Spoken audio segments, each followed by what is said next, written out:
नमस्कार भक्तजनों। आज हम शनिवार व्रत कथा तथा उसकी विधि के बारे में जानेंगे। शनि देव को दंडाधिकारी भी कहा जाता है। वह सभी प्राणियों को उनके कर्मों के अनुसार परिणाम देते हैं। शनि देव की सेवा करने से प्राणी पूर्व जन्मों के कर्मों से मुक्त हो जाता है। आपको अपने जीवन में सुखी रहने के लिए शनिवार का व्रत अवश्य करना चाहिए। व्रत के समय घर परिवार वालों के साथ बैठकर इस कथा पाठ करना चाहिए, तभी व्रत को संपन्न माना जाता है। जो भी उपासक शनिवार का व्रत पूजा विधि के अनुसार करते हैं, उन्हें शनि देव की विशेष कृपा की प्राप्ति होती है।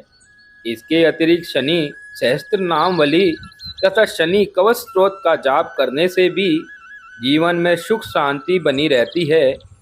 इस तरह शनिदेव शाबर मंत्र के उच्चारण से भी शनिदेव अत्यंत प्रसन्न होते हैं। अगर घर में किसी के ऊपर अकाल मृत्यु का दोष हो तो हमें महाकाल शनि मृत्युंजय स्तोत्र का पाठ अवश्य करवाना चाहिए। इससे सभी संकट टल जाते हैं। शनिवार व्रत करने की विधि। इस दिन प्रातःकाल जल्दी उठकर स्नान कर शनि देव का सिमरन करना चाहिए। इसके बाद पीपल के वृक्ष पर जल को अर्पित करना चाहिए। लोहे से बनी शनि देवता की मूर्ति को पंचामृत से स्नान कराना और मूर्ति को चावलों से बनाए 24 दल के कमलों पर स्थापित करें। इसके बाद काले तिल, फूल, धूप, काला वस्त्र व तेल आदि से पूजा करें। व्रत में पूजा के बाद शनि देव की कथा का श्रवण करें और दिन भर उनका सिमरन करते रहें। फिर अपनी क्षमता के अनुसार ब्राह्मणों को भोजन कराएं तथा लोह वस्तु, धन आदि का दान करें। इस दिन व्यक्ति को एक ही बार भोजन करना चाहिए। इसके अलावा इस दिन चींटियों को आटा डालना फलदायी माना गया है। इस दिन शनि देव का व्रत करने से दुर्भाग्य को भी सौभाग्य में बदला जा सकता है तथा हर विपत्ति को दूर किया जा सकता है। अब मैं शनिवार व्रत कथा का वर्णन करता हूँ। एक समय स्वर्ग लोक में सबसे बड़ा कौन के प्रश्न पर 9 ग्रहों में वाद विवाद हो गया। विवाद इतना बड़ा कि परस्पर भयंकर युद्ध की स्थिति बन गई। निर्णय के लिए सभी देवता देवराज इंद्र के पास पहुँचे और बोले, हे देवराज, आपको निर्णय करना होगा कि हम में से सबसे बड़ा कौन है। देवताओं का प्रश्न सुनकर देवराज इंद्र उलझन में पड़ गए। इंद्र बोले, मैं इस प्रश्न का उत्तर देने में असमर्थ हूँ। हम सभी पृथ्वी लोक में उज्जैनी नगरी में राजा विक्रमादित्य के पास चलते हैं। देवराज इंद्र सहित सभी ग्रह देवता उज्जैनी नगरी पहुँचे। महल में पहुंचकर जब देवताओं ने उनसे अपना प्रश्न पूछा तो राजा विक्रमादित्य भी कुछ देर के लिए परेशान हो उठे, क्योंकि सभी देवता अपनी अपनी शक्तियों के कारण महान थे। किसी को भी छोटा या बड़ा कह देने से क्रोध के प्रकोप से भयंकर हानि हो सकती थी। अचानक राजा विक्रमादित्य को एक उपाय सूझा और उन्होंने विभिन्न धातुओं स्वर्ण, रजत, चांदी, कांसा, ताम्र, शीशा, रांगा, जस्ता, अभ्रक व लोहे के 9 आसन बनवाए। धातुओं के गुणों के अनुसार सभी आसनों को एक दूसरे के पीछे रखवाकर उन्होंने देवताओं को अपने अपने सिंहासन पर बैठने को कहा।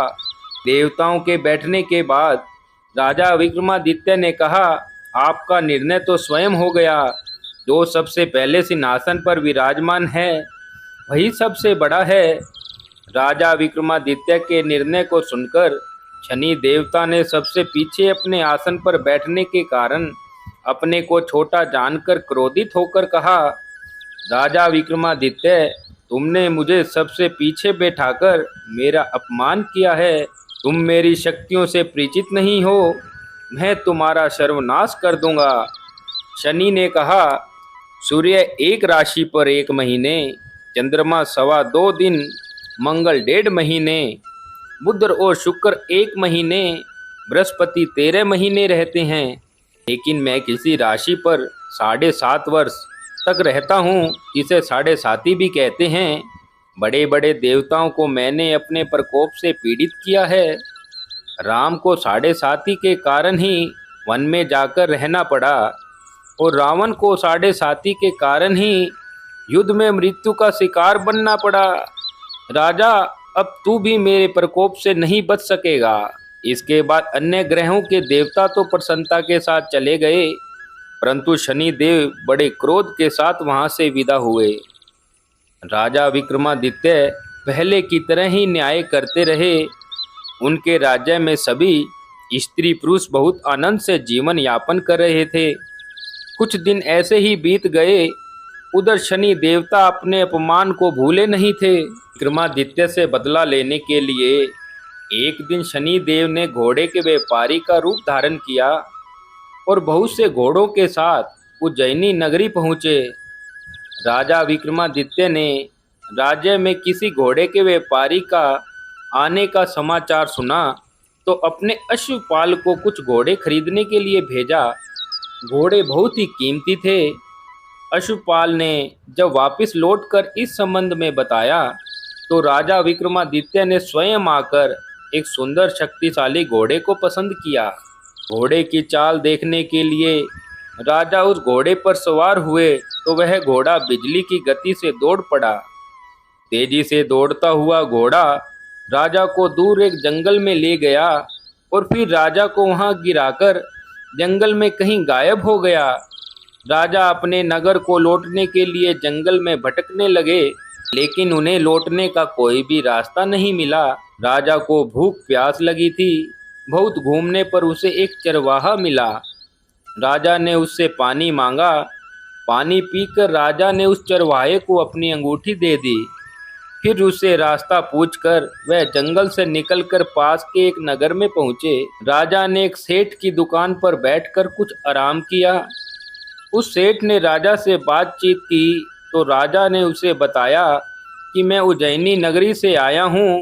राजा के कुछ देर दुकान पर बैठने से सेठ जी की बहुत ही बिक्री हुई। सेठ ने राजा को बहुत ही भाग्यवान समझा और खुश होकर उसे अपने घर भोजन के लिए ले गया। सेठ के घर में सोने का एक हार खूंटी पर लटका हुआ था। राजा को उस कमरे में छोड़कर सेठ कुछ देर के लिए बाहर गया।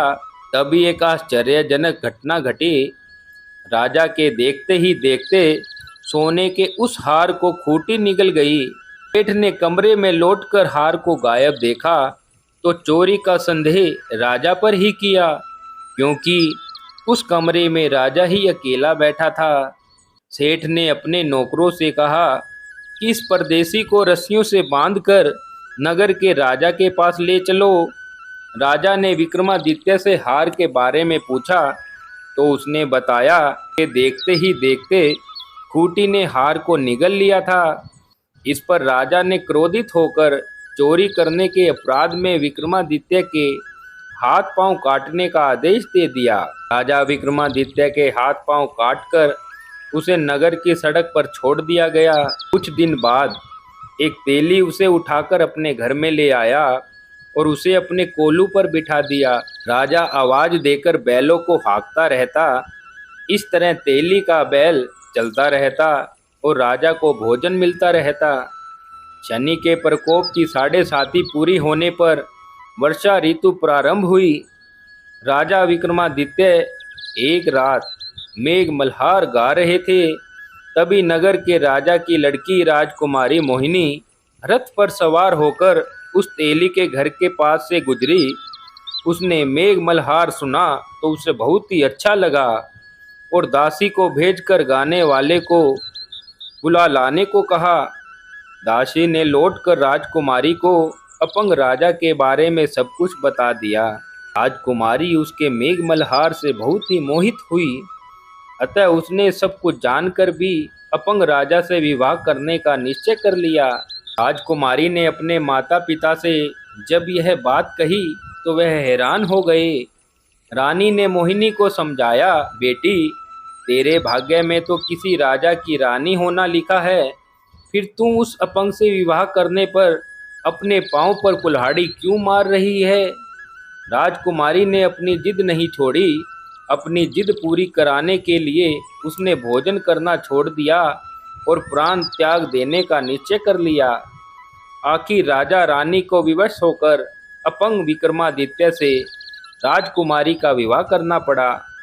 विवाह के बाद राजा विक्रमादित्य और राजकुमारी तेली के घर में रहने लगे। उसी रात स्वप्न में शनि देव ने राजा से कहा, राजा, तुमने मेरा प्रकोप देख लिया। मैंने तुम्हें अपने अपमान का दंड दिया है। राजा ने शनि देव से क्षमा करने को कहा और प्रार्थना की, हे शनि देव, आपने जितना दुख मुझे दिया है अन्य किसी को भी नहीं देना। शनि देव ने कुछ सोचकर कहा, राजा, मैं तुम्हारी प्रार्थना को स्वीकार करता हूँ। जो भी कोई स्त्री पुरुष मेरी पूजा करेगा, शनिवार को व्रत करके मेरी व्रत कथा सुनेगा, उस पर मेरी अनुकंपा बनी रहेगी। प्रातःकाल राजा विक्रमादित्य की नींद खुली तो अपने हाथ पांव देखकर राजा को बहुत ही खुशी हुई। उसने मन ही मन शनि देव को प्रणाम किया। राजकुमारी भी राजा के हाथ पांव सही सलामत देखकर आश्चर्य में डूब गई। तब राजा विक्रमादित्य ने अपना परिचय देते हुए शनि देव के प्रकोप की सारी कहानी सुनाई। सेठ को इस बात का पता चला तो दौड़ता हुआ तेली के घर पर पहुंचा और राजा के चरणों में गिरकर माफी मांगने लगा। राजा ने उसे क्षमा कर दिया क्योंकि यह सब तो शनि देव के प्रकोप के कारण हुआ था। सेठ राजा को अपने घर में ले गया और उसे भोजन कराया। भोजन करते समय वहाँ एक आश्चर्यजनक घटना घटित हुई। सबके देखते ही देखते उस खूंटी ने हार उगल दिया। सेठ जी ने अपनी बेटी का विवाह भी राजा के साथ कर दिया और बहुत से स्वर्ण आभूषण धन आदि देकर राजा को विदा किया। राजा विक्रमादित्य राजकुमारी मोहिनी और सेठ की बेटी के साथ उज्जैनी पहुँचे तो नगरवासियों ने हर्ष के साथ उनका स्वागत किया। अगले दिन राजा विक्रमादित्य ने पूरे राज्य में घोषणा कराई कि शनि देव सब देवों में सर्वश्रेष्ठ हैं। प्रत्येक स्त्री पुरुष शनिवार को उनका व्रत करे और व्रत कथा को अवश्य ही सुने। राजा विक्रमादित्य की घोषणा को सुनकर शनि देव बहुत ही प्रसन्न हुए। शनि देव का व्रत करने और व्रत सुनने के कारण सभी लोगों की मनोकामनाएं शनि देव की अनुकंपा से पूर्ण होने लगी और सभी लोग आनंद पूर्वक रहने लगे। इस प्रकार शनि देव के व्रत व कथा विधि आदि का वर्णन पूर्ण किया जाता है।